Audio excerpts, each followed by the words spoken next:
என் பேரு தான் விஜய், முதலமைச்சர் விஜய், என் தளபதி, என் பிரதிபலிப்பு விஜய்.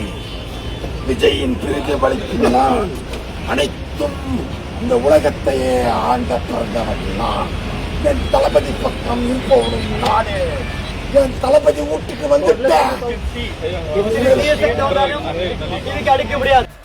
எனக்கு ஒண்ணு மட்டும் புரியல. நம்ம அண்ணனுக்கு வந்து பாத்தீங்கன்னா மற்ற கட்சியில இருந்தா இவ்வளவு பிரச்சனை நடக்குது, அப்புறம் வந்து அவர் பதவி ஏற்கிறது இவ்வளவு பிரச்சனை நடக்குதுன்னு சொல்லி நம்மளே வருத்தத்துல இருக்கோம். ஆனா வெளியே வந்து இவர் பேரை கெடுக்கிறது ஆள் தேவையில்லைங்க, உள்ள இருந்தே போதும் இருக்குது. தொண்டன் சொல்லிட்டு நிறைய பேர் வந்து பாத்தீங்கன்னா வந்து இந்த மாதிரி வந்து எப்படி சொல்றது கிரிஞ்சா பண்ணிட்டு இருக்காங்க. இது வந்து எவ்வளவு தப்பான விஷயம். அவர் பேர் ஆல்ரெடி வந்து நிறைய பேர் டேமேஜ் பண்ணிட்டு இருக்காங்க. இந்த மாதிரி போய் அவர் வீட்டு வாசல்ல போயிட்டு இந்த மாதிரி பண்ணும்போது அவருக்கே இல்ல ஆல்ரெடி 1000 தலைவலி பிரச்சனை இருக்குது. இதுல எல்லாம் தேவையா? ஏற்கனவே காது குறையிற பட்ஸ் மாதிரி இந்த ஜூலி, அப்புறம் வந்து இந்த லவுட் ஸ்பீக்கர் பொண்ணு, அப்புறம் வந்து பாத்தீங்கன்னா சத்யராஜ் டாக்டர், இது மாதிரி நிறைய பேர் எக்கச்சக்கமா வந்து டார்ச்சல் கொடுத்துருந்தாங்க. அதெல்லாம் கூட அவருக்கு சும்மா தட்டி விட்டாரு. நீங்களாம் இந்த மாதிரி பண்றது எப்படி தெரியுமா இருக்கு? ரொம்ப வெறுப்பா இருக்கு. கூட இருந்தே வந்து பண்ற மாதிரி வெறுப்பா இருக்கு. இதெல்லாம் பண்ணணும்னு அவசியமே இல்லை. ஆதரவு தெரிவிச்சாலே போதும்.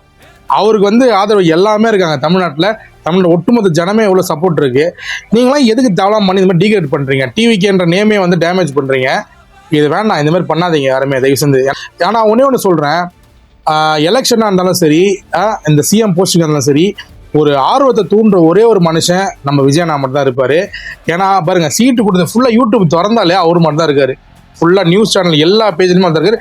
ஆனா இதையுமே சாதகமா வச்சுன்னா பண்றாங்க நிறைய பேரு. விஜய் பயந்துட்டாரா, நான் தயங்கி நிற்கிறாரா, ஜோசப் விஜய் சிஎம் சொல்லிட்டு கண்டிப்பா வரப்போகுது. அதுதான் வெயிட்டிங்ல இருக்கும். அது எந்த டேட்னு மட்டும் தான் தெரியல. வெயிட்டிங்ல வெறியாவது. கண்டிப்பா எல்லாருமே நம்ம விஜய் சிஎம் பார்க்க போறோம். ஸோ சீட்ஸுமே நிறைய பேர் கொடுக்குறேன்னு சொல்லி பேசிட்டு இருக்காங்க. அது எந்த அளவு தெரியல. ஆனா ஆளாளுக்கு தரேன்னு சொல்லி வந்துட்டு இருக்காங்க. எனக்கு என்ன மன கஷ்டம்னா, நான் மண்ணை வெயிட் பண்ணவங்க தான் ரொம்ப கஷ்டமா போயிடுச்சு.